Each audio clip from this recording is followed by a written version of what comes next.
and welcome to Connected episode 291. It's made possible by our sponsors, ExpressVPN, Pingdom, and Bombas. My name is Stephen Hackett, and I am joined by Mike Hurley. Oh, hello. Hey, buddy. How are you? Not terrible? Not terrible? Fine. I'm excited about the Hackett number. You know, look, do you want to know? Like, yeah. Things aren't great. Like, what do you want from me? Like, I'm not a top energy. No, I'm like happy to be here. This is one of my very favorite shows to record because it's happy fun times. Mm-hmm. But no, things aren't great right now. Like, and I am stressed out like 97% of the time. Not feeling that big quarantine energy. Yeah, it goes in waves. You know, some days are better than others. Okay. Hey, Federico. Hello. Hi. Wow. Hi. You doing okay? I'm great. I'm That's great. some big quarantine energy right there. I'm great. Honestly, like I spend all my days at home playing with the dogs, eating food, cooking, drinking wine, occasionally writing. Honestly, like I'm working a lot. But yeah, I miss going outside. Mm-hmm. But I'm trying to keep my big energy up. You know, it's important. Yes. That's good. We have some follow-up, but it's all about Steven, me, which is weird. So, how Mike, are you? Do you want to do this? Stephen, how are you? How are you, Steven? You're taking care of us, but nobody ever takes care of you. That's so sweet. I have John. John takes care of me. Oh, God. John did take care of me once. He rescued me from the airport. Oh, that is true. He let me stay in his house. It was quite nice. John's house is really nice, guys. Like, well, that's what you get. I mean, we should have all become lawyers before we quit our jobs. And here's a shameless plug. If you wanna see John's studio, there's gonna be a story in this week's newsletter for Club Max for his members. This is unacceptable. This is unacceptable. I'm just saying, on the topic of John's house, if you want to see his studio. Well, all right then. If you want to see John Syracuse's desk, you need to become a Relay FM member, and then you need to, I don't know how you do it, Stephen can answer, but you got to go and get the last membership email newsletter. Yeah. And you can see what John Syracuse's desk looks like. You sign up at relay.fm/connected. Yeah. You become an annual member, or silver or gold, whatever you want to do. There's choices. Did you start annual? I did. Big annual energy. Big annual energy. And you'll get an email, and in that email will be a link, and you can see all the past newsletters, and the most recent one is John Syracuse's desk. But if you want to see previews of my YouTube videos before they go up, head on over to 512pixels.net/membership. This is unacceptable. This is absolutely unacceptable. Give us your money and we'll show you photos of people's houses. What do I have? This is how it works. Cortex and go to the themes.com and who knows, someday in the future there might be some journals. I don't even want to get into the stress I'm having with journals right now. It's just a nightmare. So Mike, do you want to follow up? So follow up. Now we're out of the shilling portion of the episode. Yeah, we are so sorry. Mm-hmm. Phil? Is Phil here? You know what? I am not sorry. I'm not sorry. This is tough times. I got no credit for my Phil Schiller shilling joke. No, because it wasn't good. I just wanted to ignore it, Stephen. It's just a bad joke. Yeah, because you drew attention to it, so now you can't edit around it because it's in there. You don't know what I can edit around. I can keep bringing it up multiple times during the episode, just randomly. That's true. Right? Like, remember that bad joke you made, Stephen, about shilling? He's going to edit it out every single time. Yeah, I'll make it in like the middle of sentences. So it'll be super. Anyway, the Radeon Pro W5700X, which is how I'm assuming that's said, is now available. This is the graphics card that you, Stephen Hackett, have been looking for your Macintosh Professional with feet. Did you buy it? Did you get it? I know you've been waiting for it, so did you get it? Yeah, it's ordered. It's on its way. I knew basically when I bought this machine that the base GPU wasn't going to be enough. It's really rough in Final Cut with 4K video because it's actually worse than the iMac Pro. So my video editing is actually more painful than it was. So this will be a nice update.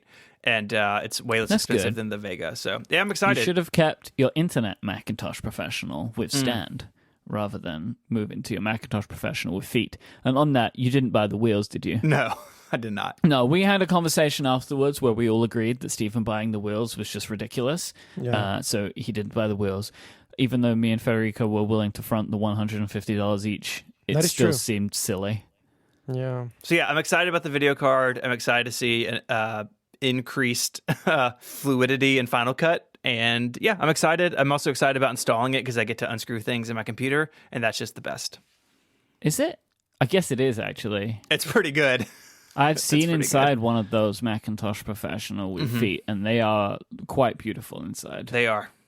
You finally did what we asked you to do about a month ago and connected your Macintosh Professional with feet to an old monitor, right? How did that go? It went really well. You can find a video of it on YouTube. So I was just going to do the studio display, and then I realized that I had a really old studio display and a cinema display, and so I hooked all three of them up through what was an increasingly uncomfortable number of adapters. So go check out the video. The link will be in the show notes. It was a lot of fun to do. We need to talk about one of the adapters that you used. Yes. Because it's the size of an Apple TV. Mm-hmm. What is the deal with this adapter? This is the ADC to DVI adapter. We'll put what is ADC? So ADC was this short-lived video connection that Apple used that had video, USB, and power, but all over one cable. Right. So you would have one cable going from your G4, G5 tower, and then it would power the display and power the USB pass-through and everything. The issue is that DVI came along, and DVI was actually around before this, and Apple switched to ADC, then went back. It's all very confusing. But ADC was short-lived, and so it ended up being a real issue when you went to go plug in your new computer to, a display that had this weird adapter. So Apple put this on sale back in 2002, originally for the PowerBooks when they got DVI. But this thing is massive. It was $150 new, $160 new, something like that.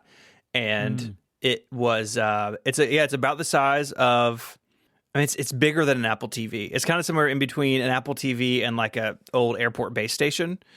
And it gets a power plug, and you plug the ADC adapter into it, and you get DVI and USB to plug into your computer. It's pretty wild. Oh, you found a good press release here, huh? Mm-hmm. Yeah, when they announced it. I keep all these in Devon Think, so I could just find it. When watching this video, so my first thought was, this is cool, and this is exactly what I asked you to do. Well, almost because you didn't try with an iPad Pro, but that's fine. I did get a tweet from somebody. I'll see if I can find it, of using an iPad to power it. So you didn't get USB pass-through, but the rest of it worked. How do you keep track and organize all of these dongles and adapters that you have? Yeah, so that is crucial, as you may imagine. And so I keep them organized by the type, the newest connectors. So all my Thunderbolt 2 ones are together. I got Thunderbolt 3 ones together. And then I sort of have a collection of HDMI stuff. And so I can go through and find what I need. I have them all in baggies in a drawer, and I can go through and find what I need. But they're labeled? And the bags are labeled. So it's here are all my Thunderbolt 2 things. And I can just pull it out, and anything that's Thunderbolt 2 is in there. So can you, without the labels, you wouldn't be able to tell between Thunderbolt 2 and 3? I could. But I find it. But if they're all in a giant pile, then it takes time to sort through them. So the organization is really to speed the finding up a little bit.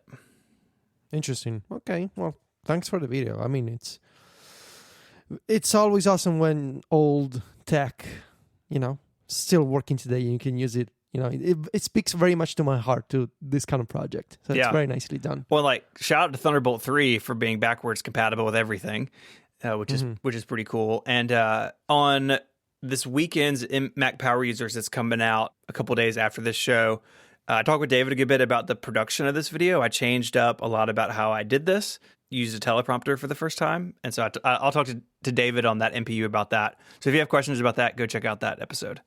Talking about dongles, I realized I thought to myself the other day I had a dongle that I needed for my iPad, a USB-C dongle, and then I opened my bag and realized I don't have any of my dongles.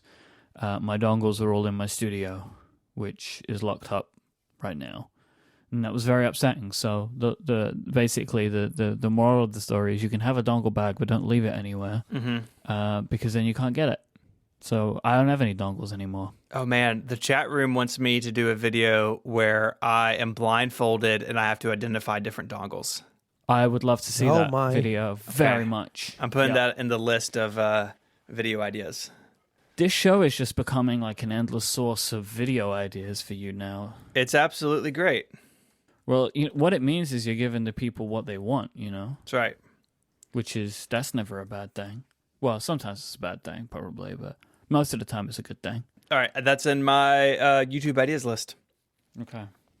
Excellent. Where'd you keep that list? In reminders. Not in Devon thing. Not a Devon thing. No, I use reminders for like little checklist things. So I have 5 lists. I have a grocery list that I share with my wife, books to read, media to watch, which I can check the couple off here because I've watched those, YouTube ideas, and then column ideas. Right. Michael is very curious about apps today. He is. Yeah, I'm app curious. Why are you? I don't know. You just get that feeling like you wanna try something new. Yeah, where it started? I can't believe I'm doing this. This is just like Plug Central today. I was listening to Mac Stories Unplugged. Oh, nice. Which is... Yeah, you can find that at relay.fm. Relay.fm slash liftoff. Oh, liftoff is that. Oh, that's good. Yeah, and you got to join Liftoff to get this podcast. But by promoting this podcast, I'm putting Federico Viticci on blast. Because Federico's back in OmniFocus. Oh, no, don't say Yeah. no. And so it's like, those things that you're like, do I want to be back in OmniFocus? Like when you do that, and now I'm like, for absolutely no reason, thinking about upending my entire productivity to-do system just to try out OmniFocus again because Federico's doing it. And then, so now I'm just like, well, what else are you doing, both of you, that might be like a little less disruptive to my entire life, right? So like, where'd you keep your text files? Where do you keep your lists? Like, I just want to know, Interesting. I got some recommendations for you, buddy. I'm testing a bunch of things. I'm sure you are. You need to go to Remember the Milk. Sign up for an account. But you're not even using Remember the Milk anymore because you told me you was in Todoist again. I tried things for a little while recently, but then I remembered very quickly that its repeating reminder system is completely broken for how I work. I can't believe they haven't fixed that. I feel like we've been talking about it for 7 years. A year and a half ago, they told me they were fixing it. Nothing. It's so nice, though. Like, design-wise. I know. It was beautiful. And I like a lot about how it works, except I want to check off repeating tasks before they're due because sometimes... I still don't understand how that's not a feature. Like, that is incredible. It blows my mind. I wouldn't even consider it a feature. It just feels like a fundamental way of managing lists. It's like, hey, I've done this thing earlier than expected. Yeah. No. They are sticklers over at Culture I want you to Code. live in the moment, man. Just embrace, don't do things in... Never help Don't yourself. do things in advance, man. Just chill, That's the spirit. That's how they live in Germany, I think. Are they in Germany? Yeah, they're German. They're German. German. I didn't know that. Yeah, that's why it's so rigid. Well, the German people are known for their like efficiency and such. So like, and I'm so efficient. Sometimes I check the PO box one day early, and I can't check it off till the next day. What's wrong with you? I know. Mm-hmm. Okay, we're gonna take a break, and then we're gonna come back. We're gonna talk about some more things. It's good. Relay.fm/membership. I'm just doing it again. Just take a break. I'm sorry. Are you done? I think so. I don't know. This episode of Connected is brought to you by ExpressVPN. If you're suddenly working from home, you're probably not thinking much about internet privacy, right? You're on your home network. You're working in your pajama pants. And we all know about things like incognito windows, but even then, online activity can still be traced. Even if you clear your browsing history, your ISP can see every single website you visited, which is why you need ExpressVPN. They make sure your internet service provider can't see what sites you visit. Instead, your internet connection is rerouted through their secure servers. Each server has an IP address that's shared among thousands of users, meaning everything you do is anonymized and it cannot be traced back to you. It encrypts 100% of your data with its best-in-class encryption. I've been using ExpressVPN for a long time, and my number one favorite feature is the speed. I've used other VPNs in the past that really feel slow. You go to load something, and it's like just chugging and taking its time. ExpressVPN is super, super fast. It is rated number 1 by TechRadar, Wired, The Verge, and more. Use the internet in confidence on every device. Just tap one button and you're protected. Protect your online activity today and find out how you can get 3 months free at expressvpn.com/connected.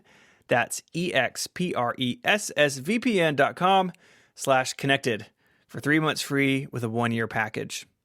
Our thanks to ExpressVPN for their support of the show and all of Relay FM. So I'm looking through, just as a quick aside, Steven, through the DevonThink forums, as I do. I go on forums. It's very active. There's a lot of people here. There's a lot of people that use DevonThink.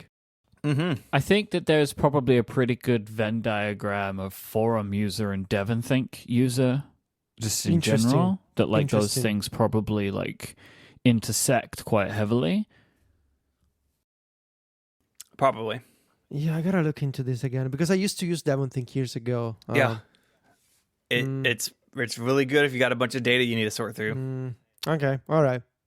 All right, I have a story for y'all. Oh, good. One of our HomePods has gone to the great Apple store in the sky. So we had 3. I had one in my office, one in the kitchen, and one in our bedroom. And the one in the bedroom has it's acted weird for a while. Like sometimes I would need to unplug it and replug it for it to like be on the network. Like just strange little things. And the other day, Mary was like, "Hey, the HomePod in the bedroom isn't working." I tried plugging it in and it won't come on at all. And I thought, well, maybe it's got a power strip with some other stuff. And I thought, well, maybe the power strip got kicked off, or I mean, who knows what. So I plug it straight into the wall and nothing. There's a way to like hard reset it. So if it powers on, you can press the top until the top turns red, and then it like beeps at you, and then it will completely factory reset. It can do that? Yeah. Really? I will put a knowledge base article in the show notes. Of course you have. You just found your knowledge base article of the week right there. Mm-hmm. I did the one about face masks, but yeah, I can do this one. This is the next one. Sometimes, if you pay attention, I do the K-Base articles of the week based on something that's coming later in the week as like a teaser. You have a whole strategy for that. Okay. I mean, most of the time the strategy is look for a random article, but sometimes there's a strategy. So anyways, nothing. I couldn't get a reset. It wouldn't power on. There's no Apple stores open. So I went online and, did the thing of like, hey, ask Apple support to call me. And, they called me, and you can customize your hold music, which is cool. I think we've talked about that, but it's the first time I've experienced it. Just like, do you want classical or like modern rock or, whatever it was. And what is modern rock for you? Like the Eagles. Yeah. Wings,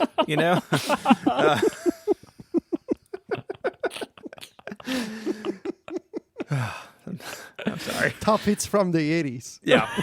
Yeah. My era. Yeah. The more synthesizer, the better, really. Uh-huh. So you were saying you were on hold listening to Sweet Home Alabama. Then what happened? Yeah. And so I talked to the person, and hey, I have plugged it in a different place. I've left it unplugged for like 24 hours. Like I was like, is there something like some sort of like deep cycle thing?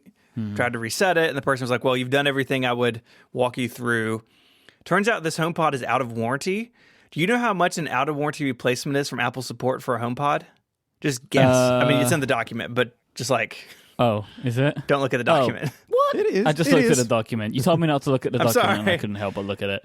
If you're listening out there, just guess, what a HomePod may be to replace. Shout the number now. Yeah. I mean, to be fair, they're probably manufacturing one for you. Just, because I don't like...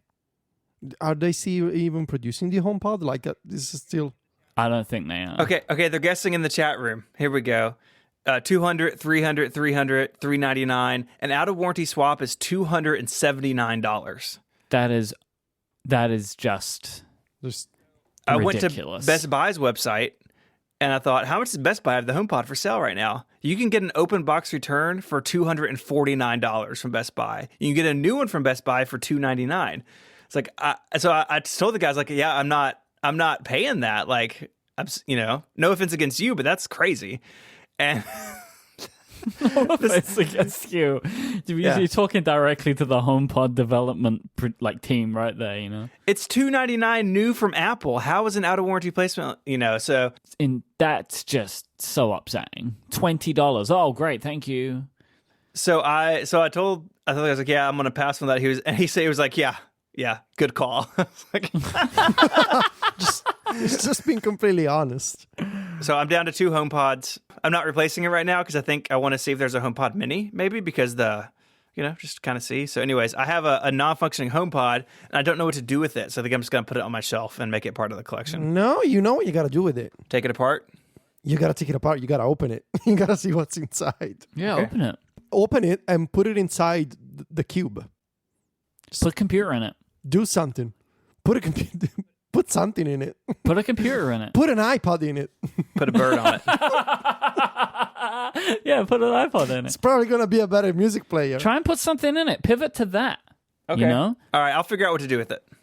Or you could do like the guy who turned out to be like a fake video, like the HomePod glitter bomb that it turned out to be staged. That was the guy who was secretly working for Apple, right? Yeah, he was. Yeah.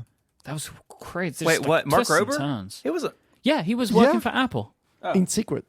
Yeah, and also doing YouTube videos. Mm-hmm. I was thinking of the guy from The Verge. He was working on like a special projects engineering team. Okay. All right. Should we move on to the real topic? The big topic. No, I wanted to just say about the HomePod. Last thing, real quick. This is not a product that anyone should be buying right now, like especially at full price, right? Like, do not buy a HomePod at full price right now. No. Like, that is such a silly thing to do. Like, it does feel like something should be around the corner if this is still to be a thing. I don't remember if we spoke about it or not, but like there was reports that the HomePod OS is now built on TV OS instead, which is super weird, right? Another massively successful product. I have noticed recently that my HomePod is making new noises. Have you come across this? It makes a different chime. Mine doesn't talk anymore because we muted all of them. So. Oh yes, you you turned yours into really expensive AirPlay speakers. And peace has been restored in our household. That's good because everything's gone. Yeah, it's very good. Anyways, the Hackett number. We ready? Oh, yeah, the Hackett number. Can you remind people what this is? Yes. So last week, the question was asked about computers per capita in my household. And we are defining computers as iPad and up. So no iPhones, no game consoles, but iPads and up. And I did count other things, so I have totals. I've asked y'all to guess what this may be. So we're going to look at desktops, notebooks, and then the total number, and then looking at the Hackett number. I did just realize that I didn't give a place for you guys to guess iPads, but I have that number as well. So that's my all right. bad. So we're going to have to put that guess in real quick. Yes, I'm sorry. On a scale of 1 to 10, how much did you enjoy yourself counting up all of your equipment? It was pretty good. It was hot in the attic for the few things I have up there, but it took like 2 hours, and I just listened to a podcast in my office and like took apart my shelves and counted things, and I dusted a bunch of stuff. Like it was a very nice time. And what app did you keep? Do you now have the inventory in? So the inventory itself lives in WordPress on the site, but when I was temporarily updating it, I had it in Tot. Are you curious about Tot, Mike? Yep. Tot curious? Tot curious. I'm curious about all apps now. So how do we want to do this? Do we want to do like desktops and I tell you the number, notebooks I tell you the number, and then we'll reveal the winner? Or how do we want to do it? Well, first of all, we should say though that I, unlike Michael, have never been to Steven's house, so I don't have that kind of advantage. Right, but the thing is, most of Steven's stuff is in his attic, which I've never been. No. Very, very little's in the attic. Oh, there's an attic? With just a few things. Okay. Most of it is in the bad. office, but Mike hasn't been here in a year almost, and the way the studio is set up, like the top shelf is full of laptops, and you have no idea how many are up there. Because what I've been doing is I've been going through your videos and trying to count computers on the shelves in the background. Oh my word! I just guessed. Guessing is for suckers, Mike. No, I mean, well, you know what? How about we'll see, won't we? Okay. Stephen, can I get a link to your inventory thing to put in the show notes? Because I can't find it again. Yes, but we can look at it after. Yes. I want to look at it now, do I? Yep. Okay. Okay. So do we want to do desktops first? Yes. Okay. So, Myke, how many desktops do you think I have? 35. Okay. Federico? I'm going to go with 20. The total number of desktops is 40. Oh my God. Myke Oh wins. my God. Wow. Oh, I'm so going to lose this. Myke wins. Oh boy. Oh, I need to adjust my Hackett number now, don't I? You have a problem, my friend. No, we're just keeping the guesses. So. No, because you've got the iPads in there. I need to adjust my Hackett number. Oh, okay, yeah. Federico, did you adjust your Hackett number calculation? Yeah, I did. Okay. You divided by 5, right? We have 5 people in the house. Yeah. All right. You can carry on. I'm just doing some. Okay, sums. so 40? notebooks. 40? How can you have 40? You'd be surprised. So, Federico, how many notebooks are you guessing are in the collection? Oh, well, this is going to be super wrong. 35 notebooks. That is super wrong. Myke, what about you? 50. You are super close. The number is 52. Yeah. Oh, my God. Very close. How's your counting? How's your counting doing for you? Huh? Oh, my God. All right, iPads. Let's talk about iPads. Myke, how many iPads do I have? 10. And Federico? 8. You are equally wrong. I have 9.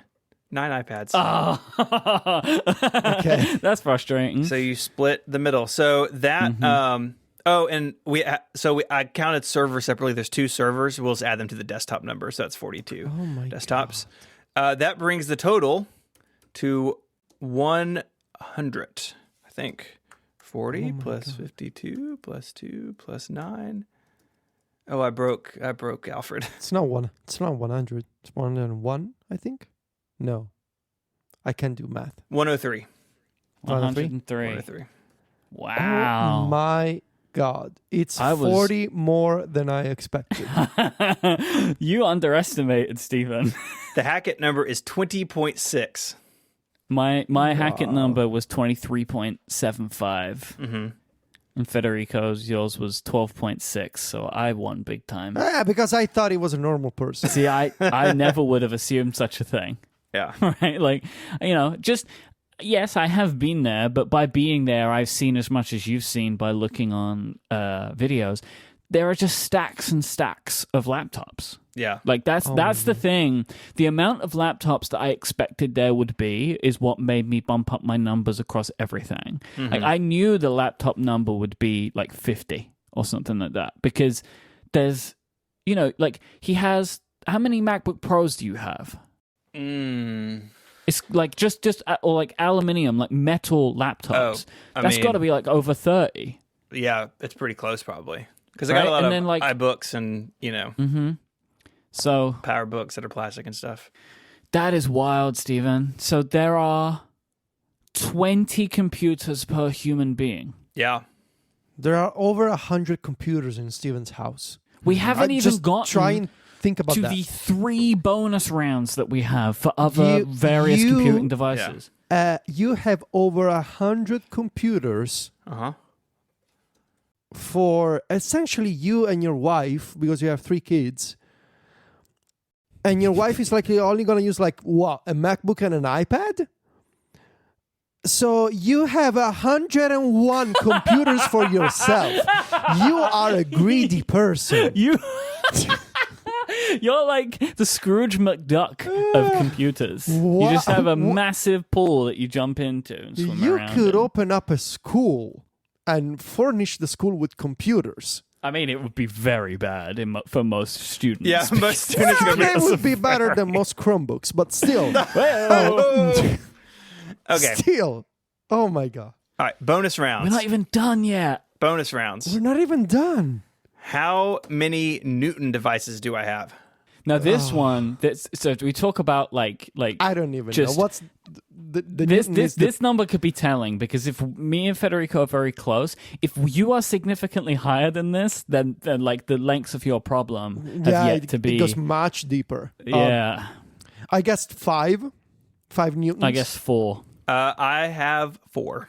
Okay. Man, I am dead on with this. Yeah, well, it's getting ready to change. Okay. How many iPhones? 21. 25. Just 15. 15? Just? Okay. Air quotes. Oh, you're so reserved. So modest. Such an iPhone hater you are. iPods. I said 15. Now, see, I went big on this one. I went to 30 iPods. Didn't go big enough because the answer is 42. 42 iPods? Oh my God. You have 42 iPods? Why do you only have 15 iPhones? Do 42 iPods even exist? Oh, yeah. Or is it... I could go way higher because I only have... Oh, yeah. The Nanos only have the blue and orange ones, but there's billions of Nano colors. If you have 42 iPods, why do you only have 15 iPhones? Because iPhones hold their value way higher on the secondhand market. And I don't keep my old iPhones. They go to family members who slowly destroy them. So yeah, but like you can't say that 42 number of iPods is because you keep iPods. No, it's not. So one day you will have over 40 iPhones, but you just need to wait for them to all be old enough. Probably. Right? Yeah. Look, you gotta open a museum, man. Like, I don't know, build a shed or something, have an actual exhibition. Yeah, I mean, people could just come here, but it's my office, so please don't come Well, here. not right now. Yeah, I'm recording right now. Can't come now. Right now.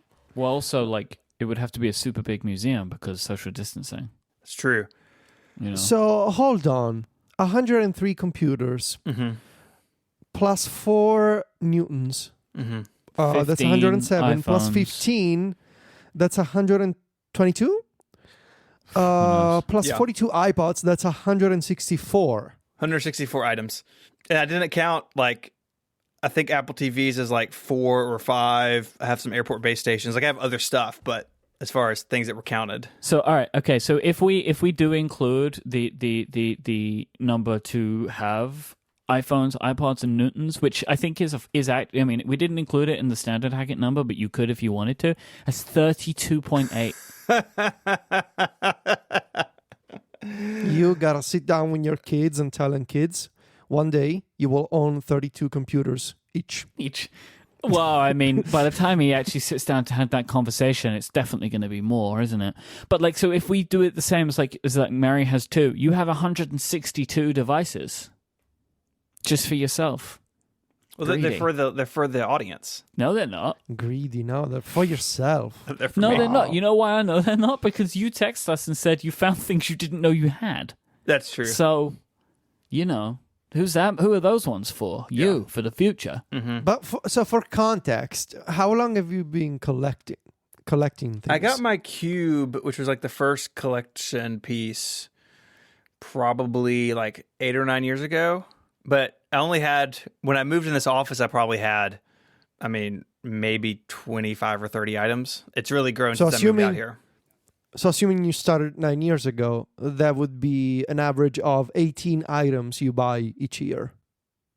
Which is 1.5 a month. Oh, that's not a good number, is it? So what have you bought this month, Steven? I bought that ADC to DVI adapter for that video. Oh, we didn't even include dongles and just other little peripheral items. How many displays do you have? That video had all of my Apple displays in it, all 3 of them. Okay. So Okay. Well, no, That's not 4 too because bad. I have a CRT Apple display over here that didn't try hooking up. Because last time I plugged it in, it made a weird noise. I'm afraid of it. And they're really dangerous. Yeah. That was a stupid technology. Wow. Yeah, Like, it's CRTs? so Oh, yeah. dangerous. Seriously. And I will say, you know, I'm sure people out there are just worried. That's fine. Yeah, I was going to ask, do you think it's a problem? Yeah. I mean, looking at these numbers, it's hard to argue with that. Okay, good. I just want to make sure that you have the clarity of mind to at least Can't stop me. understand that those numbers are high. I'm not trying to stop you. All right, I'm not. No one's trying to take your computers away from you. And the majority of these are in my little like 200 square foot office because I have shelving. You know, there's 11 Macs in the attic. You can't justify it by saying you have space. Like, that's not a justification. No, someone in the chat room was like, "What does your house look like?" I was like, "Well, they're all out here." So Oh. in our old house, they were in random closets, and my wife would have to move an Apple IIc to get diapers out, and was very upset with me. Yeah, the studio was a bad move, really, for this, because like you were limited by how much your family was willing to. Yeah. Now they don't even know. With. You know. Now they don't even know. You don't even know. Nobody knows. I know now. We haven't even considered, like, if you go to the Apple collection page on your website, Steven, and you scroll to the mice section, you have the USB mouse in Bondi Blue, Blueberry, Graphite, Grape, Lime, Strawberry, and Tangerine. Yeah. Like, you have all the colors. Oh, there's a lot of mice here. Uh-huh. There's a lot of mice. Yeah. There's things like iPod socks, of course. Mm-hmm. There's, there are some extra things. You have things over 3 mice per person. The Hackett number on mice alone is over 3. And this collection page now I think is up to date as it can be. The Hackett number on quick take cameras is 0.6. I have all 3 of them. You know? It's good. This is so much better and worse at the same time than I expected. Yes. It's a real situation. Because, like... You have a Hackett number of 1 on the 5C. Yeah, I've got all the everyone colors. in your home could have a 5C. Yeah.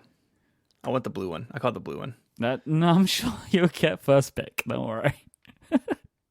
The iBook G3, Hackett number of 1. Mm-hmm. Okay, so now we have okay, part of the reason of doing this is so we could establish the baseline, because then it becomes a convertible number. So we are setting the actual official Hackett number is 20.6, because that's the rules that we decided on. So if you need a refresher, so everybody can play at home if they want to. Yes. I want to see a bigger Hackett number with proof if you have a bigger number. Sure, you got to ask right? the Henry Ford Museum. They will have a bigger. I didn't even Hackett count number. those 13 iMacs that I gave to them. They don't count. Yeah. I don't That's have so them kind anymore. of you. You know, you only have 100 left. Yeah. Wait, so you said 13? Well, they're not in this number because I gave them to the Henry Ford. Right, but I was going to say the Hackett number of computers donated to the Henry Ford Museum is 2.6. Which is a lot. But okay, so we're now, when we say Hackett number, we mean 20.6. That is when is that ever going to come up? But like, because now when we say the Hackett number, it has to be a fraction of that, right? Mm. So the baseline of a Hackett number is 20.6. So if we set that as the baseline, so that is now the equivalent of 1, right? Because that is a Hackett number. So if Google buys Evernote for $20,600, it's some, multiplication of the Hackett number. Sure. I don't really understand 20,600. Well, I was trying to be funny because they're not worth anything. It's 20.6 million. Right. Then it would be 1 million Hacketts. 20,000 is about so right. The Hackett number is 20.6. So if you owned 10.3 per person in your home, you are 0.5 Hacketts. Right? Yeah. So that's the equivalent. That's like the baseline. Because you remember we were setting it like the kilogram? Mm-hmm. Right. So the Hackett number is 20.6. That's the value. Right. So 1 Hackett is 20.6. That's where we're going from now. Okay. This now needs to live in our document forever because we will forget it otherwise. Yeah, I'll put it in the bottom somewhere. Oh, great suggestion from Kate. What do we need to do to get James to put this into PCalc? I mean, honestly, I've found not much because I got him to put in I got him to put in from a long conversation between me, Gray, and James at a dinner table. We were able to convince James to put into PCalc 2 values. One is like the mass of a rock, and then also the rock. Right now, he's working on a dice set for me with the 13 iMac colors, and I sent him high-res versions of the Flower Power and Blue Dalmatian graphics. You see, it's not hard to get James to do things for you. You've just got to get him on board that it's a fun idea. Yeah. So if you're a friend of James Thompson, you can end up with some wild things. I actually got him to change something very important in PCalc, which I don't know if I want to say publicly. I'll tell you about it later on. But it was like a big thing. I just asked him to do it. He agreed that it made more sense. No, actually, I think it's fine to say. We'll find out. So when you hit the when you hit the percentage indicator in PCalc, so if I did like 20,000 minus 17%, when you hit percent, it shows you what 17% is before you press equals. It's good. And then it gives you the answer, because that mimics Apple's calculator. That's how the Apple calculator does it. Okay. And I convinced him to change that, and that's now the default behavior in PCalc. So if I do 20,000 minus 17%, what's this number? That's 17% of 20,000. Really? Yeah, and when you press equals... And you came up with this? Well, no. I didn't come up with it. The Apple's calculator does this. And when you press equal, what happens? It gives you the answer. This is amazing. See? It's very well That's done. the way the calculation... Because you get both then. You get both answers. You get both. But I think it's really nice, right? It's very well done. So Apple's calculator does that. So I requested that... I told James that I wanted it, and he said nobody ever asked for it before, and agreed to me that it made sense. An app director, Michael. I am. Good job. I just got promoted. The chat room has a good idea. June 20th will be Hackett Day. Oh my God. Put it in the calendar. Yep. Hackett Day. Yep. And I am... it's a Saturday. Mm-hmm. Oh, it is? What can we do? What can we do? Can you, like, I don't know, donate a computer on Hackett Day?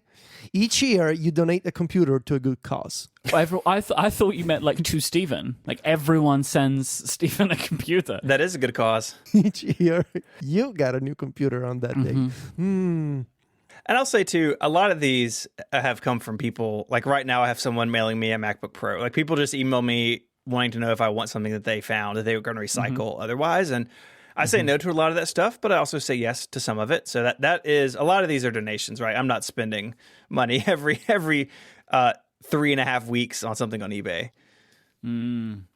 Well, somebody is, though. Like, somebody bought those computers. Yeah. So. But, if someone mails me a Performa, right? Also, Hackett Number .report will forward to the... to what? Collection page. Relay.fm/membership. Wait, did somebody buy HackettNumber.com? I couldn't. It wasn't for sale, so I bought Hackett Number .report instead. There's no way that no, HackettNumber.com is available, and I now own it. Oh, Hover didn't show it to me as being available. Well, it's because they kept it for me. Well, I have Hackett Number .report, which I think is funny too. Oh, I think somebody's bought it from out underneath me. Yeah, I couldn't buy it, so someone in the chat room may be buying it. Someone's got it in their cart. Yeah. All right, so 20.6. Wow. So June 20th. June 20th. Put it on my calendar. Computers per capita. I was not expecting this, honestly. Thank you for your counting, Stephen. You're welcome. What did you use to keep track of these numbers? What app did you use? Tot. Question. I had it in Tot. Tot. See, Mike? You use Tot. Everyone's using Tot now. I own HackettNumber.com. Okay. Got it. Where are you going to forward it? I don't know. Maybe this episode? Okay. And then Hackett Number .report will go to the collection page. Hackett Number. Yeah. No, it should go to HackettNumber.com. Yeah, always no, got to do the what? double redirect. Are you going to put the Hackett number on your page? Oh, I should. Yeah, and then I'll send it there. And Okay, you can yeah, link to this episode. I'll link to this episode and then explain it, yeah. We're having a meeting now, everyone. We are. So this is on your Apple collection page? That's where you're going to put it? Yeah. All right. That's where I'm forwarding the domain to. All right. Well, that was fun. That was actually a lot of fun. That was surprising. Yes. I'm not surprised. It was a lot to take, but I'm still not surprised, if that makes sense. I know he had a problem, but not this, to this extent. And those iPods, I mean, no, well, I don't know if what's more upsetting, if it's the notebooks or... No, actually the desktops. It's either the desktops for me, like 42 desktops. That's insane. Especially because a lot iPods. of those are old, so they're really big. But right? the desktops, like 42 desktops. That's a lot. And they're massive, like these towers. Wow. Yeah, that's the worst. That's the worst number. That's the worst number. 42 desktops. It's a lot of desktops. It is. All right. Should we take a break? Man, everyone just wanted to hear us talk about the Magic Keyboard, right? That's why people tuned in. The Magic Keyboard. We should talk about that. Okay. We'll do it after this break. This episode of Connected is brought to you by Pingdom from SolarWinds. Do you have a website? Raise your hand if you have a website. I have a website. And does your website have a shopping cart, registration form, or contact us page? I'm raising my hand again. If you raised your hand, then you need Pingdom.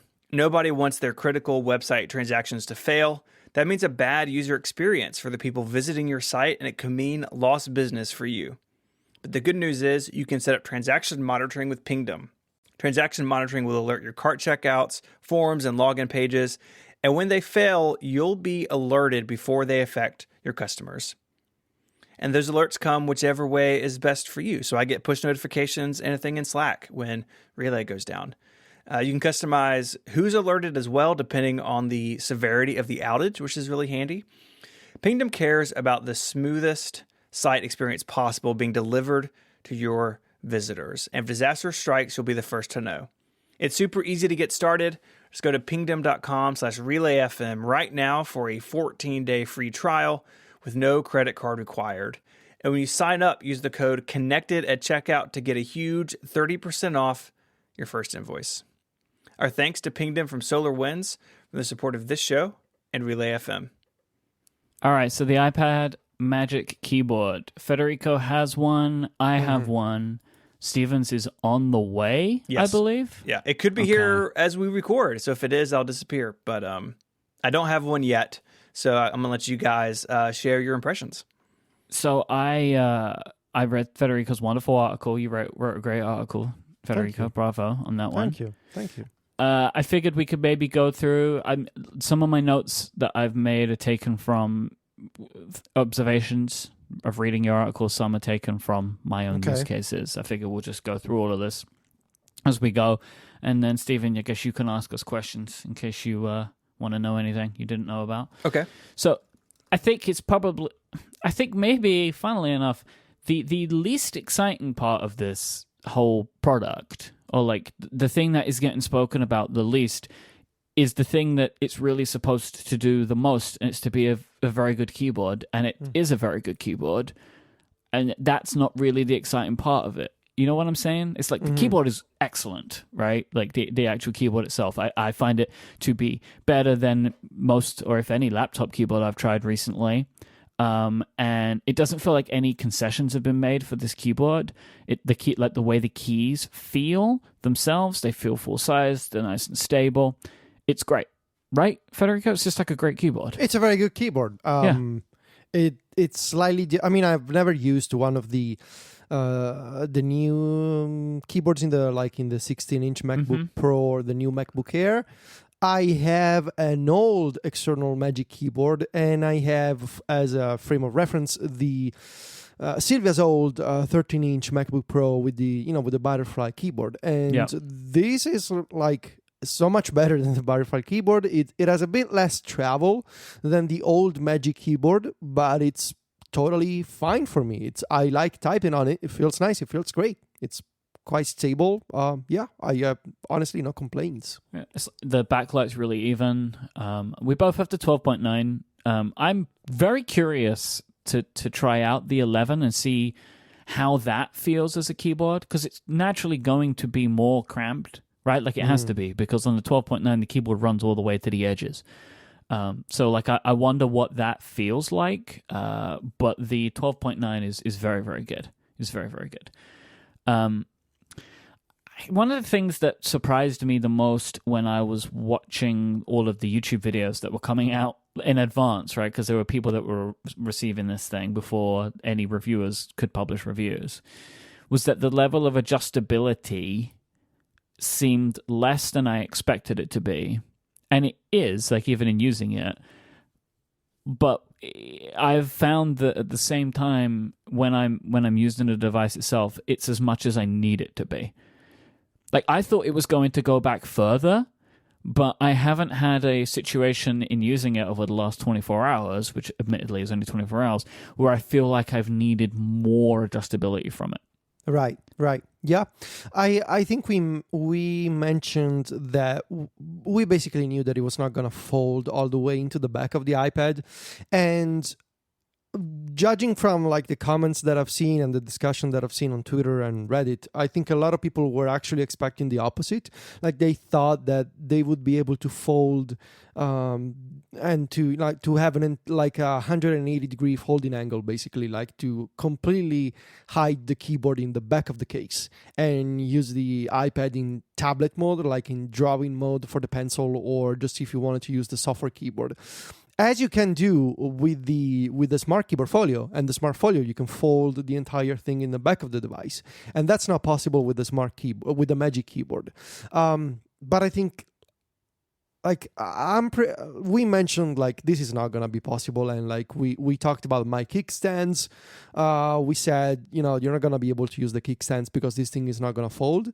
But I agree with you that I haven't found myself in the position of saying, oh, well, I wish that the screen would go, a little further, or I haven't yet found myself wishing for a bigger viewing angle, if that makes sense. So I do appreciate that I can bring the iPad closer to me. If like, say that I'm like laying in bed and I have the, using the iPad with the Magic Keyboard, I can, bring the iPad closer to the keyboard and it stays attached and it doesn't like fall and crash onto the keyboard.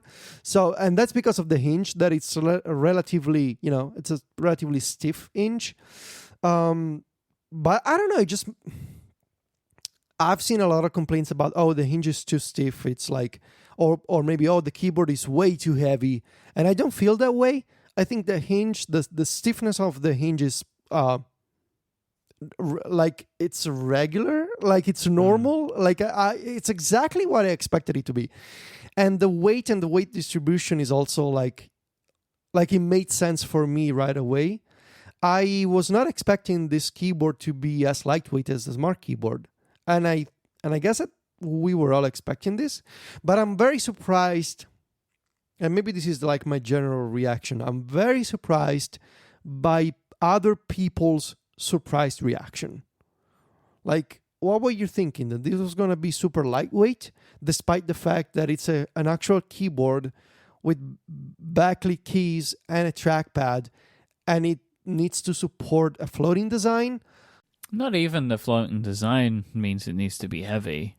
Like any keyboard like this would if it's like to give you adjustability, has to be heavy. But especially because it's a floating design, which means it's entirely based on this 2-hinge system and magnets. You got to put that weight somewhere, right? That's just how physics work. Like, what were you expecting? And so, I don't know. I find most of the conversation surrounding, it's an heavy keyboard, or, it doesn't let you fold it all the way, quite surprising, because Apple decided to go with this design direction, and we can talk about that. But how can you wish for it? It seems like wishing for impossible things here. Like the design. I think a lot of these opinions are held by people that want to use the product, you want an iPad keyboard to be something else. And if you are someone who thinks like this is too heavy for me, or I can't fold it around to the back, well, the Smart Folio is the thing for you, right? Like that's what that's for. There is like this product is a focused product. It is a product for people that use a keyboard so much with an iPad that they want to make it more laptop-like. They want to make it more adjustable. They want to have pass-through charging, and will therefore take the weight edition of this becoming laptop weight, right? Like that if you're going to carry it around or put it in your bag, you have a laptop now, right? Like that's what you have. But in it being a laptop, it's way more comfortable to use on your lap. You can pick it up and carry it around by the base, right? Like these are two things that were either difficult to do or not as comfortable to do. Like, well, wasn't as comfortable. This is more comfortable to use than the Smart Folio. Not wildly, right? Like it still has a sharp edge that can dig into your leg. It's not completely balanced in every situation, but it's way better than that. And like you couldn't pick up like comfortably, confidently the Smart Folio by the keyboard part and carry your iPad around. But you can do that with this because it's more like a laptop. Because this thing is super sturdy. I really want to see someone tear one of these down because I want to know what is in that base because it's very thin, very heavy. Like it does not flex at all, which is wild. But like anyway, my point being that like the Magic Keyboard for iPad Pro is a device for people that consider a keyboard vital to the usage of an iPad Pro, which is not everyone. It doesn't need to be everybody.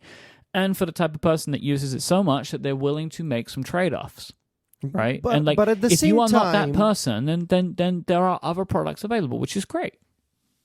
And at the same time, I feel like, and this is not something that I think enough people are considering, and which is why I try to make this point multiple times in my story. It's a keyboard that turns your iPad into a laptop, but it's also a keyboard designed to invite you to detach the iPad when you want to use it as a tablet. And I feel like that is an important design decision that needs to be considered, that needs to be understood about the Magic Keyboard. Because Apple could have gone in a bunch of different design directions, right? They could have done something like the Bridge keyboard. They could have done something like Logitech and Zag, for example, have done before with these cases where you snap the iPad into and you have a laptop form factor, but it's also very difficult and it's like a chore if you want to remove the iPad from it. Whereas the Magic Keyboard has been designed with the entire thing with the floating design and the magnets. It's not just to be fancy, it's to be a design that invites you, that encourages you to detach the iPad when you want to switch to tablet mode. And I think that's an important design aspect of the Magic Keyboard that not enough reviews are pointing out. Most people are saying, yeah, it turns your iPad into a laptop. But the why of the design, like the way that it works from a design perspective is, yes, it lets you turn the iPad into a laptop. And yes, it has a customizable viewing angle, but it's designed that way with that floating design because it makes it as easy as it could be for you to detach the iPad and hold the screen in your hands. I've found that the detaching, whilst possible, it's not like it's not easy or like natural to just pick the iPad up off the stand. Like I've had many times where the stand comes with me. Really? Right? Yeah. What I'm saying is your mileage may vary on this, but it is not like, oh, you just pick it up and it stays exactly. No, that's not the case. If you cannot do it with one hand, though, like we're talking about like using your left hand on the keyboard and picking it up with the right hand. Which is fantastic, but like the marketing and everyone's been like, oh, you just pick it up with one, like, and you can, it's possible to do it with the 12.9 inch, but it doesn't work every time. Sometimes the keyboard comes with it. I've also seen a video sent to us from listener Lamine on the 11 inch. It just doesn't work at all. Like the 11 inch one, like there's just the weight distribution, I guess, is different, but like it just stays connected. Right, like, but again, you compare it to a Bridge keyboard. You compare it to the Logitech, what's it called, the Slim Combo. They're way harder to get off. I found the Bridge keyboard less frustrating than you to remove, but comparatively between these two, it's night and day. Like we're in different product categories at this point. Stuffing the iPad into those clips of the Bridge keyboard and getting the rubber to align just right. It's a bad feeling. No. it's like, and it feels like you're squishing, the eye. Oh no. Yeah, this is so much better. It just pales in comparison, right? Like what I'm saying is it is incredibly easy to remove this device from it, whilst also staying connected when you need it to, which is the wonder of the design here, right? That you can very easily remove it, but it also stays put. It's like perfectly balanced. My point is just like, it's very easy to do it. It's not as easy always as the ads would let you believe, but they're advertising, right? Like, of course, they show the best. I just wanted to get it out there because I've just seen a lot of people say like, oh, you can remove it with one hand.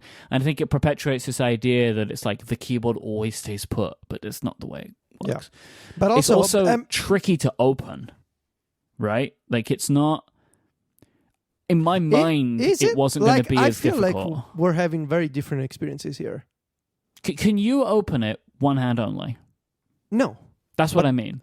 What I'm saying is that a problem? Is that a problem? No. Using two hands, is that a problem? No, but what I'm saying is not what I expected. Okay. I just, in my mind, didn't think that it would be the hinges would be so stiff.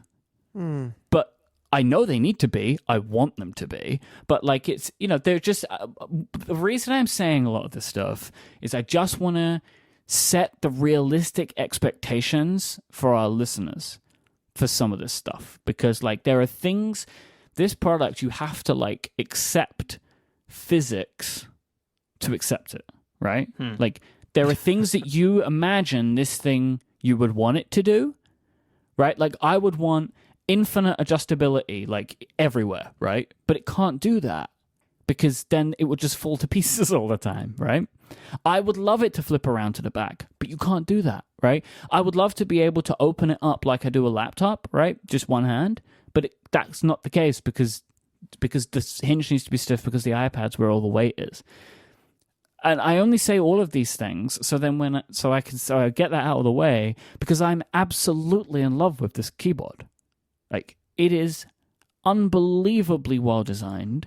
It is fantastically executed. They completely nailed it. Apple have given me the iPad 2-in-1 that I have wanted for a long time now, right? Since Jason first put the idea in my mind of a iPad laptop, right? Which was a long time ago now, before I ever tried a Bridge keyboard. It's oh, that could be interesting. And then over time, I've bought different products to try and give me that, and I've gotten most of the way there.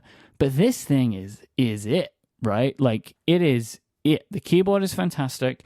It is adjustable in the way that I need, and there's a freaking trackpad at the bottom of it. It completely changes the way I use the device. It's amazing. You don't have to charge it. Exactly. When you disconnect the iPad, you don't have to make sure that you turn it off because it's not Bluetooth. So when you detach the iPad, the keyboard is also gone. So yeah. And it charges at full power, which I did not expect. It doesn't seem to support fast charging, but I'm not surprised by that. So it's almost full speed, but it's not. I mean, it's obviously more than 5 watts, but it's not 30 watts. I think it averages around 20, maybe. But I was definitely expecting it was going to be it will trickle charge. Yeah. Right? Yeah. I was expecting that too, so I'm surprised. But it's doing full charging, but not high-speed charging. So it's you can continue using it and it will continue charging, but you can't plug it into the big chargers and get a fast charge from it. Yeah. There's some nuance in understanding that. It's a little bit confusing. Which is fine because, it's literally power going through a tube going to 3 pins in the back of a tablet. It's totally fine. I'll take those 20 watts or whatever. It's okay. Exactly. I want to ask you all about the trackpad. I had assumed this was going to be the Magic trackpad and not moving. And how does it feel to go back to a trackpad that actually clicks? You would never know a difference. Really? Yeah, because they do the entire thing clicks, right? You could tell me it was the Force Touch trackpad, and I would believe you because it's so consistent and feels so good. It's as good as a trackpad in a clicky perspective as you would want. Would you agree, Federico? Because there's another trackpad that doesn't click? No. It's perfect. Yeah, it's a perfect trackpad, but No, but Steven mentioned how does it feel to go back to a trackpad that physically clicks? Yeah, because in the laptops, they don't physically click. It's all... Oh, but I don't own a laptop, so I don't know. Yeah, okay. Yeah, I have no idea. I have no reference for that. Okay. Does the what Magic about the Magic trackpad? Oh, it doesn't physically click? No, you see, you wouldn't know, right? They all feel the same now. It just feels the same to me. I don't know. So here's the thing, Federico, fun thing for you to do. Turn off your Magic trackpad and poke it. It breaks your brain. Oh, yeah, it doesn't do anything. It's the old home button when the iPhone was off. Yeah. Oh, I see. Oh, yeah. I guess it's not a physical click then. But it just feels like it, though. Yeah, they feel exactly the same. It's satisfyingly clicky, I find. I think it's great. It's this whole thing is satisfyingly clicky. Right? The keyboard is clicky enough and it feels good. The trackpad feels good. I have had no problem with the size of the trackpad. It's a small trackpad. Federico, you measured it, right? 5 centimeters by 10 centimeters. I have no idea what that's like in inches or whatever. Yeah, who needs it? But like, which feels wild because Magic trackpads are so massive. That is 1.9 inches by 3.93 inches. I got a lot of love for this. I got a lot of love for this product. Yeah, it's the trackpad is 1 centimeter shorter than the trackpad in the Bridge Keyboard Pro Plus, but this is a trackpad that works and lets you click everywhere. Like you can literally click everywhere. You don't have like dead spots in the trackpad where you cannot physically click. It works everywhere, and it supports up to 4-finger gestures. And I find the 4-finger gestures to be a little tricky, like they require a bit of additional precision, but 3 fingers are totally fine. And the 3-finger and 4-finger gestures are basically the same on iPadOS, at least right now. I've seen a friend of the show, Steve Chandler-Smith, tweet about this. I am seeing some difficulties now when trying to pinch to zoom and like pinch to close and open, like in photos, for example. I do believe this is the kind of thing that will be fixed with a software update. It feels like that. It doesn't feel like a physical limitation of the trackpad because it's a multi-touch trackpad. So the pinch to zoom thing, it does feel to me like something that will be fixing, on the iPadOS side. I am, and this is now, I know that it's my problem, but I need to mention it. I am adjusting the way that I type and the way that I place my hands on the keyboard, because every once in a while I bump my fingers against the bottom edge of the iPad, because when the iPad is floating on top of the keyboard at its most open angle, the bottom edge of the iPad is sort of parallel to the number row. And sometimes my finger bump against that, and which means that when I'm typing, I accidentally touch something on the screen. I know that it's because of the way I type, because I don't type with all my fingers. I've never learned how to professionally type. Same. I must be doing something weird with my hands. I'm not like one of those people that can type with all their fingers and look at the screen. Every few seconds, I need to look down at the keyboard. I've never learned, because I've never been taught how to actually type like a professional. And so I'm You type like a professional? Just your own way. I type with my index fingers really fast. That's what I do. But I'm not like Jason Snell. Jason Snell is a professional. I am still trying to get my head around this. So you are touching the screen? Yeah, because he's typing with his index fingers like little finger guns. And so are your knuckles touching the screen? Yes, exactly. Yeah, I was like holding my hands out up in the air. I'm still not sure how you're touching the screen, though. What fingers are touching the screen? For example, like my middle finger, occasionally. I get you now. Okay, now I understand. Right. I've seen you type. Now I can get it together, right? Like I've seen the way that you type. You type slightly differently to me, but you are very index fingery. So like you kind of like, I understand now. Yeah, interesting. That's interesting. But I think I'm adjusting. I think I've done some typing today, and I think I was doing already better than yesterday. So I just need to, I guess, slightly change the way that I move my fingers around when I type. But I think I'll be okay. I've had these issues before, and I've always adjust when I was using like different keyboards with the iPad in the past. Also, another issue that it's not a big deal. It's only happening to me. I've checked with other people. This is specific to my Magic Keyboard. So I don't know if I got a faulty unit. I don't think it's a faulty unit. I think it's a problem with the setup that I have that I will describe now. Sometime, and again, please don't make this a big deal. It's not a big deal. It's not happening to any, all the other people that I've asked have not seen this problem. But my Magic Keyboard makes a buzzing, sort of hissing noise. Oh no. Only when I PTSD. Charge it with a USB-C cable, of course, coming from the ultra-fine 4K display into the USB-C port of the Magic Keyboard. It's a very loud buzzing noise. I sent you guys a recording yesterday. It woke us up a couple of nights ago. The dogs thought that it was like a bug or something, and they started barking because they are afraid of bugs. But it's like, it's very loud, actually. And it only happens when I try and charge the keyboard using the ultrafine 4K, because the ultrafine 4K can also act as a USB-C hub and power source. So I don't know what's going on there. It's not promising as a thing for the keyboard to do. So I'm gonna keep an eye on it. But also, I don't charge this computer during the day, so I'm fine with like charging the iPad via the iPad's own USB-C port, at night.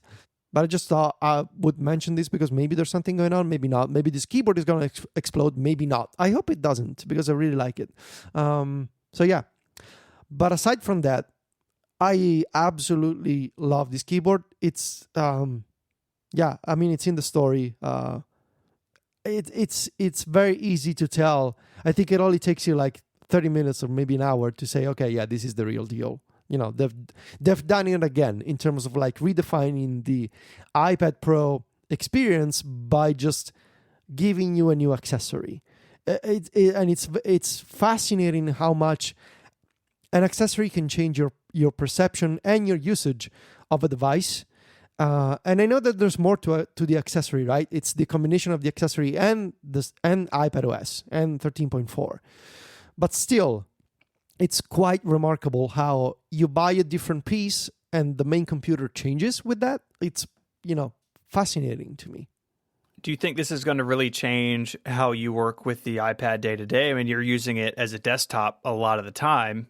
Do you feel like that's getting ready to change again? I do believe there will be a healthier balance of when I use the iPad in desktop mode and when I use it in laptop mode with the Magic Keyboard, because I cannot stare down at a laptop configuration all day long. I do think it's better for my neck and for my posture in general to work with the ultrafine 4K and to like keep my head straight and look at the screen in front of me. Whereas with the Magic Keyboard, I'm always going to have to stare down, and I know that's going to be super bad long term for my back and for my shoulders and everything. So, but I do really like using it though. Like I mentioned this in the story, like I feel like I must have really missed having a laptop in my life, because it just produces so much enjoyment for me to be able to just lay in bed or just stay on the sofa and have the iPad in front of me and use the trackpad without having to constantly lift my hands off the keyboard and touch the screen. It just feels so nice, and I must have really missed this feeling since I stopped using MacBooks 8 years ago or something. So I want to get something that can raise the Magic Keyboard off my desk. Yes. Stop using the stand that I use. And so now I would just put it down on something and then use my external keyboard and trackpad, but never take it out. Like a bunch of books or some desktop computers?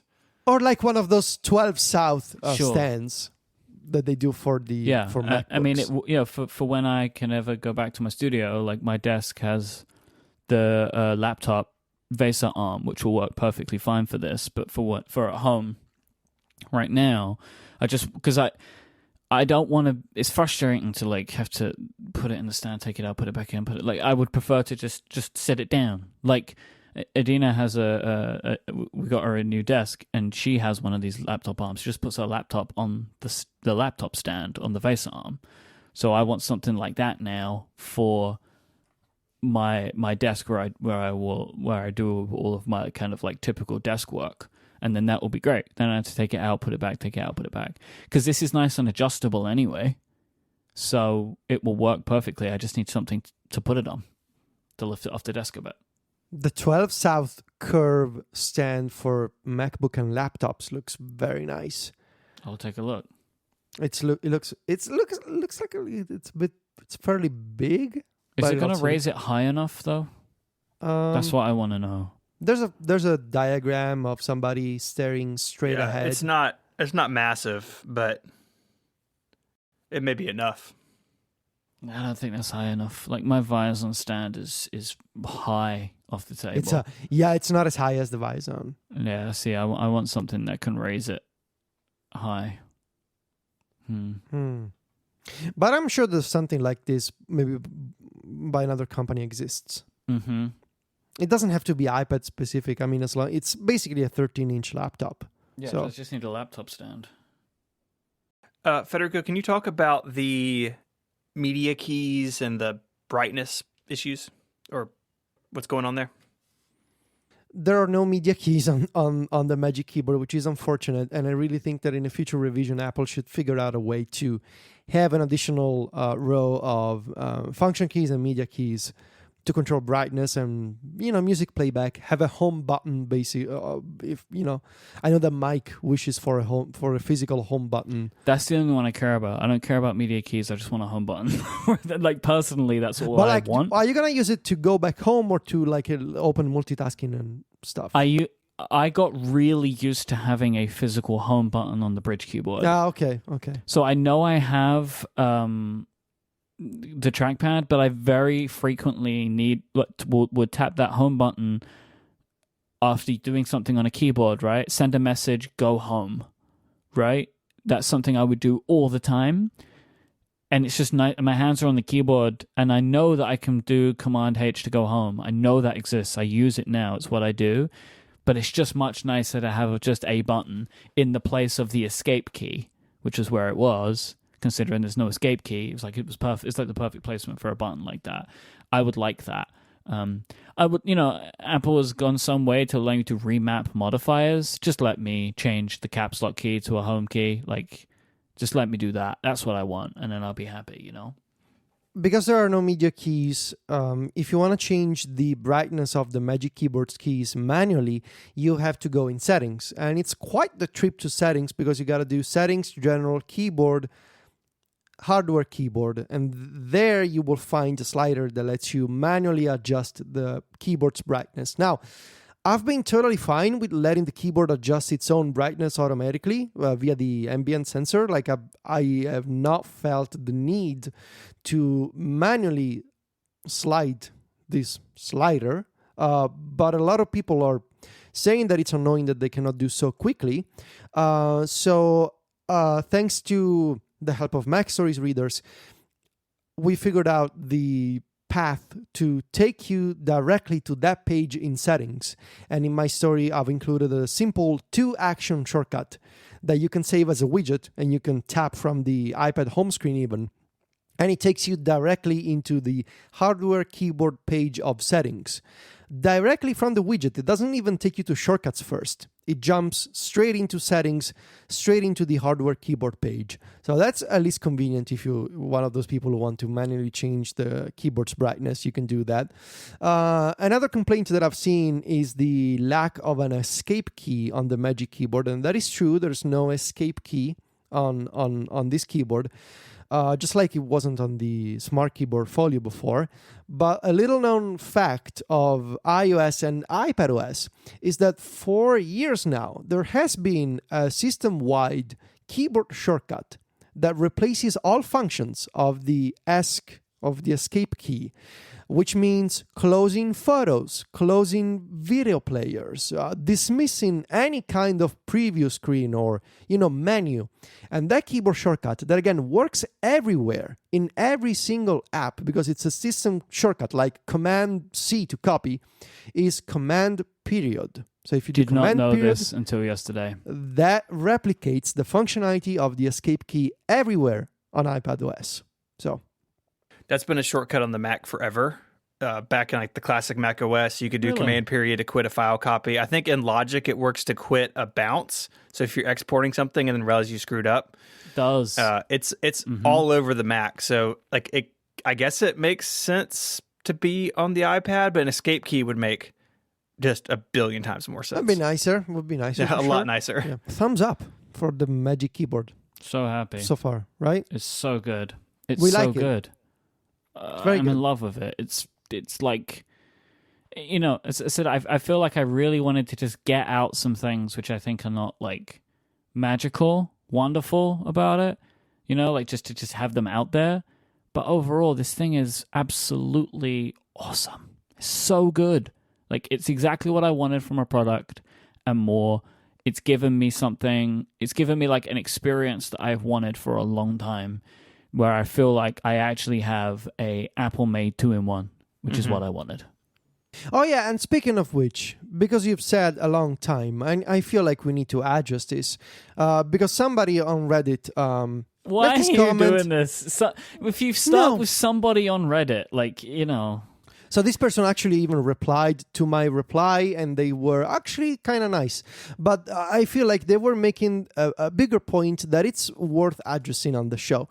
Basically, the original comment said, I cannot stand, or like it bothers me, how people like Federico and Myke, they're saying that the Magic Keyboard is what they've always wanted, while on Connected in the past, they were saying that they did not think that the iPad could use an external keyboard or a trackpad or a pointer, a cursor, whatever. Now, that is absolutely true. Years ago, I personally, I was opposed to the idea, and we're talking 2013, 2014, I was opposed to the idea of split view on the iPad. I thought it was not necessary. And years ago, I'm sure that if you ask me in 2016, hey, do you think the iPad needs a trackpad to be a real computer? I'm pretty sure that I would say no. I disagree with that.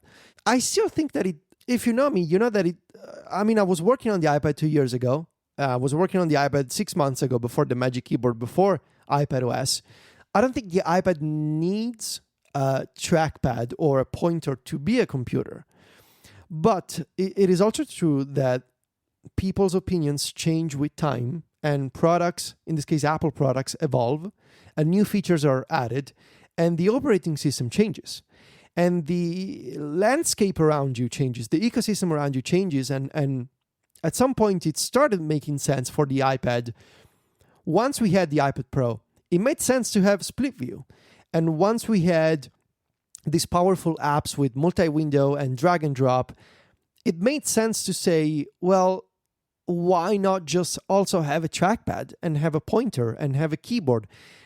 Because with time, I think, yes, maybe Myke and I, years ago, had different opinions, but that's just how people are. Well, I think one of the biggest changes for me was when I started using the iPad, I didn't have the type of posture and RSI problems that I do now.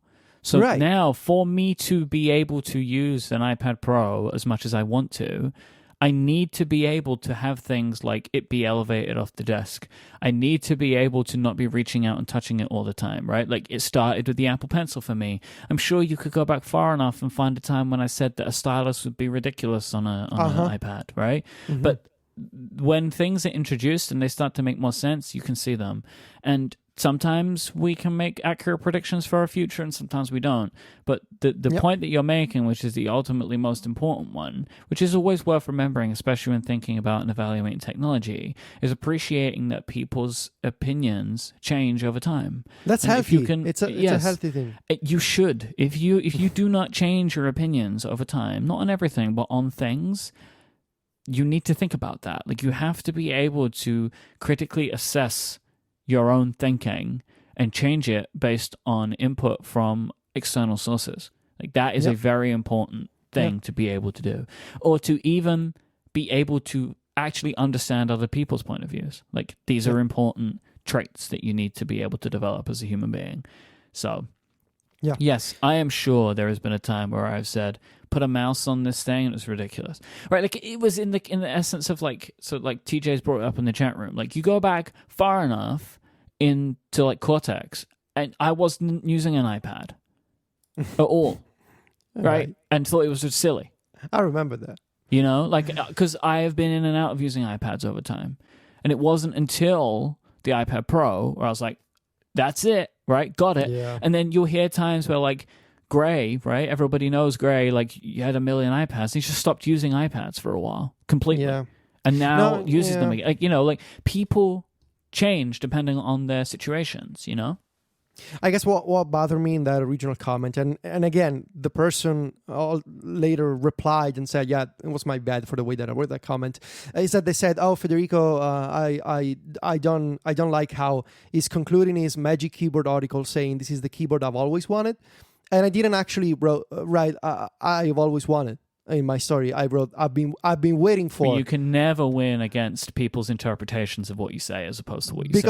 Because I know that I didn't always want a Magic Keyboard with a trackpad. But also, even if I wrote that, you need to understand that, I mean, we've said right here today on the show, oh, this is the keyboard I've always wanted. It's relative always, if that makes sense. Like, it's always since the iPad changed, right? Not always since, in 1993, I didn't want a Magic Keyboard. Well, of course you didn't, because it didn't exist, right? I am known to exaggerate.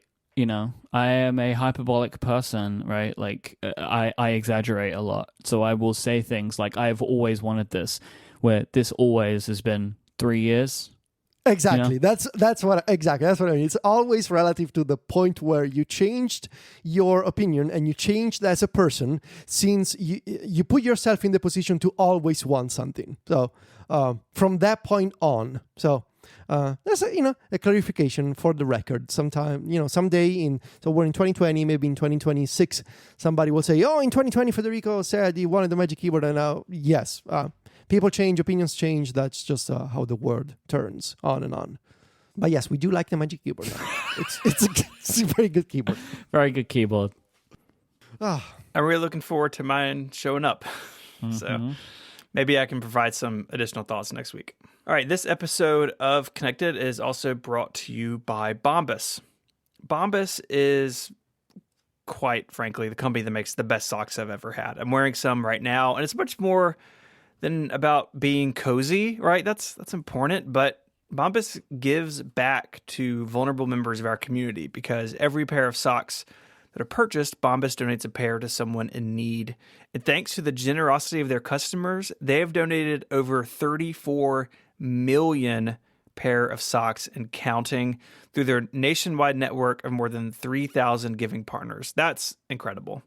So, like I said, I'm wearing them now. I've had I got some a while back. I just replenished and got rid of my old socks and basically replaced everything with Bombas, the low cut style. And they really are comfortable, whether it's cold outside or warm outside. They breathe really well, and they are just they're just fantastically made. All these little details that you don't think about when you think about socks, Bombas has thought about them to make them way more comfortable. So order some, and some will be given away, and you'll get 20% off with your first purchase at bombas.com/connected. That's BOMBAS.com/connected for 20% off your first purchase. Go there now and get yourself some insanely comfortable socks and give a pair to someone in need at bombas.com/connected. Our thanks to Bombas for their support of the show and all of Relay FM. So we're going to end the show talking about some rumors. Let's start with the high-end headphone report. This is in Bloomberg from Mark Gurman and Debbie Wu. Apple, according to them, is working on high-end headphones with a bunch of features, including interchangeable parts, which would include ear pads and headbands, magnetic attachments for some of these options, made from premium fabrics or light breathable sport materials. So maybe a range of headphones here even. I know, Federico, you are the headphone guy, but before we cut you loose on this. Oh, God. Do I have that reputation now? Between the three of us, you are. Wait. Should we do this Federico number being the value of headphones? Oh, no. You see, you don't want that Federico number, do you? Yeah. It's higher than 20.6. Of the three of us, you care the most about headphones. Yeah. Okay. You're the Marco of the situation. Yeah. I'm like a teeny tiny Marco. Mm-hmm. Teeny tiny. What you want my opinion on this? I do, but I want to say I've seen some tweets of oh my gosh, interchangeable parts. That's not a new thing in headphones. Even I use Sony MDR 7506s to edit in, and last week I replaced the ear pads. This is a thing, but yes. Maybe with Apple's flair. I think the magnetic is what excites people. Yes. Yeah, but it took me 3 seconds to replace the leather with nicer pieces that weren't disintegrating. So sure, this would be Apple's flair on top of it. I just kind of want to put that to bed a little bit. In interchangeable parts on headphones, that's a thing. And Apple, of course, I'm sure would do it in a more fantastic way than anybody else. But it is a thing that other companies are doing. Apple's not inventing this. I just wanted to get that out there. Yes. They're not inventing this. In fact, when I tweeted about it, I received a bunch of tweets pointing me to this company called...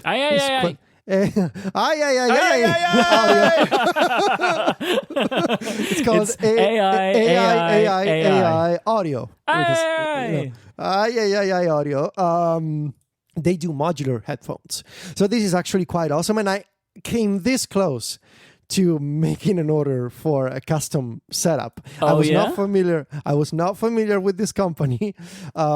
They let you put together your own headphones. So they sell you modular headphones. You can choose the headband, you can choose the ear cups, you can choose the material, you can choose the style. Nice. You can choose the cable, you can make it wired, you can make it wireless.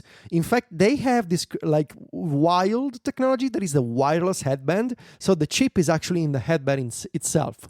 And you can actually upgrade your old AI headphones to be wireless headphones by just purchasing a new wireless headband. So anyway, they're called the TMA2HD headphones. They are modular headphones. They have a very nice put it together sort of page where you go step by step through all the components. It's very nicely done. But I think Steven, you mentioned the Apple flair of it, and this is exactly what I think they will do. So based on this rumor, my gut feeling is they will do to headphones what they did to the Apple Watch. Not in terms of like the fashion angle, but in terms of the personalization of it. Or they will be fashionable. They will be. I also think so, but I think like the at least what I would like to see is the very basics is the idea that you can buy the Apple headphones and you can buy these different pieces for it and you can easily swap them. And whether they are based on magnets or, some other proprietary system. But the idea is that you can do it in 20 seconds and they look good and they look, they're made of premium materials and they change the experience for you. So I'm thinking, I don't know, maybe you want to go with a very breathable fabric for sports situations. So like you want to work out and you want to wear these headphones, you can go with the light and breathable fabric that, is sweat resistant and whatever. Or you want to sit down and enjoy music, you have these different types of ear cups. And perhaps they're made of leather or Alcantara, I don't know, but, premium material that lets you enjoy music and has a better sound isolation and lets you enjoy, the bass response or whatever in a different way than the workout mode. Now, the idea of like a modular headphones made by Apple is really intriguing for me because I know that they can make it look nice. They can make it easy for you. They can make it expensive for you, I'm sure. These will not be cheap headphones. But it's also the idea of like I can imagine a system where it's not just that you swap the pieces, like you attach these different components, but also the software recognizes the things that you're attaching and detaching from the headphones. So like it'd be cool if the iPhone, for example, when you put on the workout cups, for example, did something to you with Siri to say, oh, it looks like you're about to work out. And like, I don't know, gives you a playlist or whatever, because it recognizes that you're wearing the headphones, yes, but also the workout mode for those headphones. The little things like that, those kinds of integrations. I can imagine Apple doing with these headphones. So like they recognize the pieces and then adjust. I mean, you gotta assume that it will, right? Because and they have their custom, what's it called now? The H1 chip in the headphones. So they can do all sorts of things there, like sports, office mode, listening to music mode, whatever. So yeah, this is exciting to me because it's the Apple spin on an existing idea. But hey, this is an Apple podcast. We like what Apple does most of the time, usually. So that's why we're excited, I think, about it. You could build like a whole little collection of parts and just do what you need to do at any given time. Like that is exciting to me. Oh, you would like to build a collection, wouldn't you? I would, yeah. Head pod parts per capita. Literally per capita. Yeah. You know what capita means, right? It's Latin. It's a head. Yeah. Yes. Yeah. Yes. Or just person is the... Well, yes. I don't think we're actually counting heads. Oh, what's a figure of speech called when you like... it's a figure of speech. No, but there's a figure of speech for when you use like a part to indicate the whole. So like when you say capita, in this case, is like the head, but it means a person. Mm-hmm. And that's in grammar and in literature, that's a figure of speech like I will find it. This is, how my brain works. I'm sorry. Go ahead. The design of these that is described in this report is very interesting. That it's like a kind of old school design of like the ear cups will have metal bars coming out of the top of them, and then like then it goes onto the headband. I just think it has a really interesting design language. It feels kind of like 70s maybe, right? Like in its kind of like just typical design of headphone. I think that will look really classic. I think I think that will be really nice. I'm super intrigued to see if they try and make this fashionable, because my imagination of this product was it would look like AirPods in its design language, right? That it would be plastic or white.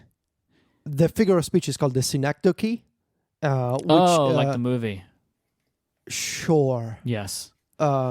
It's a part of something that refers to the whole of something or vice versa, which is different. My teacher in high school always got me for this. It's different from the metonymy, which is a substitution of cause for effect.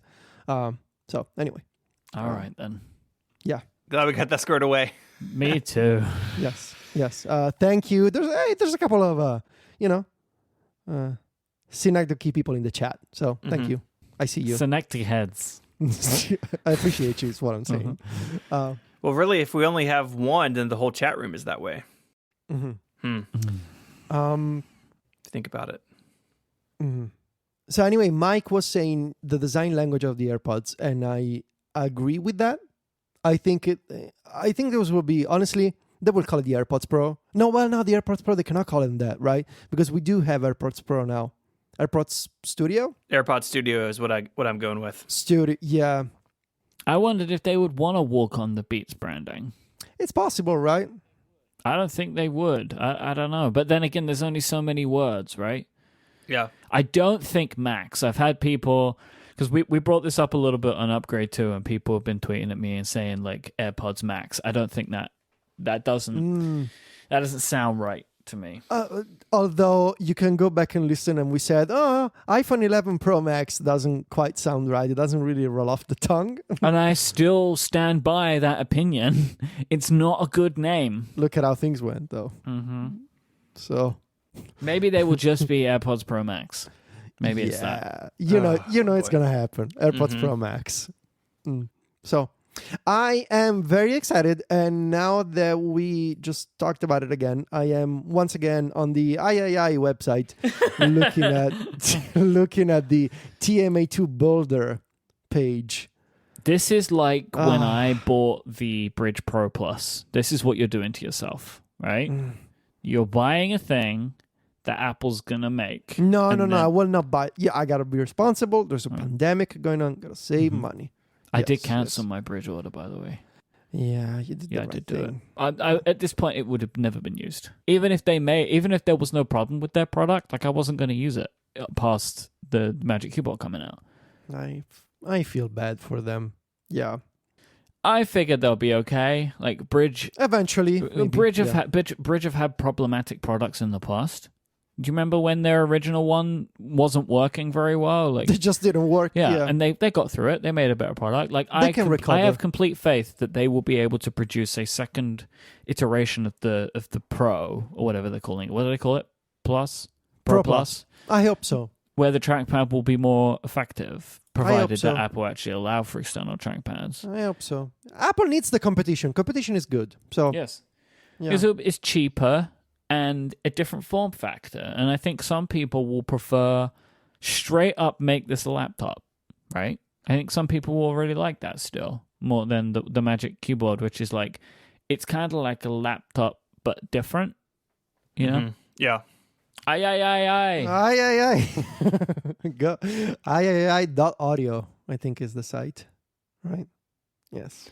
But I will not buy them. I will not buy them because I'm a responsible boy. And I will not buy them. Good boy. Yes. If you want to find links to the stuff we spoke about today, head on over to the website, relay.fm/connected/291. While you're there, you can send us an email with feedback or follow-up. You can become a member and support the show directly. You can find us also all over on Twitter. You can find Federico there as Viticci, Viticci. He's the editor-in-chief of MacStories.net. Myke is the host of a bunch of other shows here on Relay FM. Go check those out. He is on Twitter as IMYKE.